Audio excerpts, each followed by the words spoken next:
Chapter 103. Measurement of the whale's skeleton.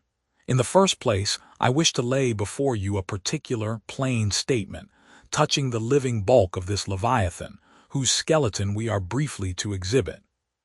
Such a statement may prove useful here.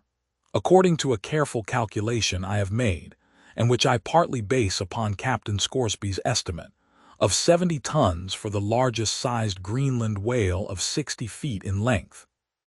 According to my careful calculation, I say, a sperm whale of the largest magnitude, between 85 and 90 feet in length, and something less than 40 feet in its fullest circumference. Such a whale will weigh at least 90 tons. So that, reckoning 13 men to a ton, he would considerably outweigh the combined population of a whole village of 1,100 inhabitants.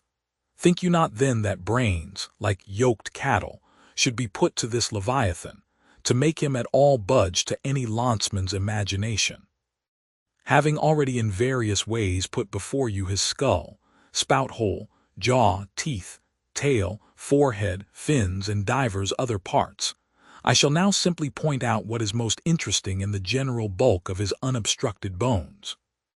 But as the colossal skull embraces so very large a proportion of the entire extent of the skeleton, as it is by far the most complicated part, and as nothing is to be repeated concerning it in this chapter, you must not fail to carry it in your mind, or under your arm, as we proceed. Otherwise you will not gain a complete notion of the general structure we are about to view. In length, the sperm whale's skeleton at Trank measured 72 feet, so that when fully invested and extended in life, he must have been 90 feet long. For in the whale, the skeleton loses about 1/5 in length compared with the living body.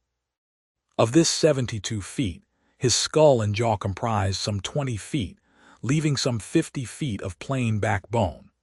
Attached to this backbone, for something less than a third of its length, was the mighty circular basket of ribs which once enclosed his vitals.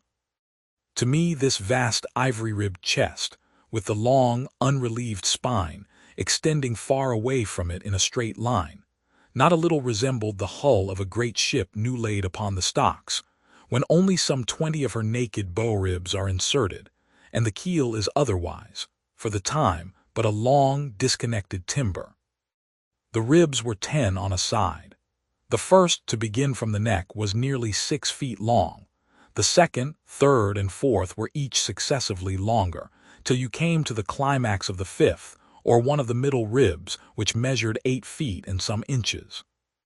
From that part the remaining ribs diminished, till the 10th and last only spanned 5 feet and some inches.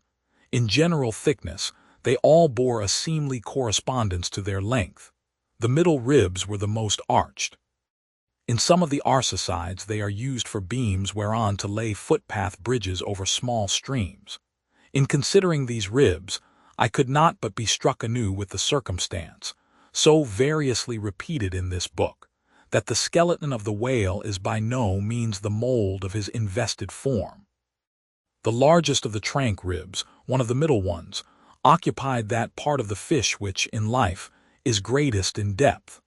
Now, the greatest depth of the invested body of this particular whale must have been at least 16 feet, whereas the corresponding rib measured but little more than 8 feet, so that this rib only conveyed half of the true notion of the living magnitude of that part. Besides, for some way, where I now saw but a naked spine, all that had been once wrapped round with tons of added bulk in flesh, muscle, blood, and bowels. Still more for the ample fins, I here saw but a few disordered joints, and in place of the weighty and majestic but boneless flukes, an utter blank.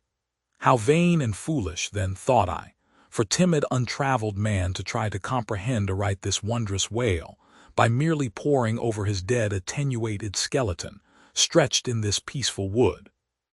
No, only in the heart of quickest perils, only when within the eddyings of his angry flukes, only on the profound, unbounded sea, can the fully invested whale be truly and livingly found out. But the spine. For that the best way we can consider it is, with a crane to pile its bones high up on end. No speedy enterprise, but now it's done it looks much like Pompey's pillar. There are 40 and odd vertebrae in all, which in the skeleton are not locked together. They mostly lie like the great knobbed blocks on a Gothic spire, forming solid courses of heavy masonry. The largest, a middle one, is in width something less than 3 feet, and in depth more than 4.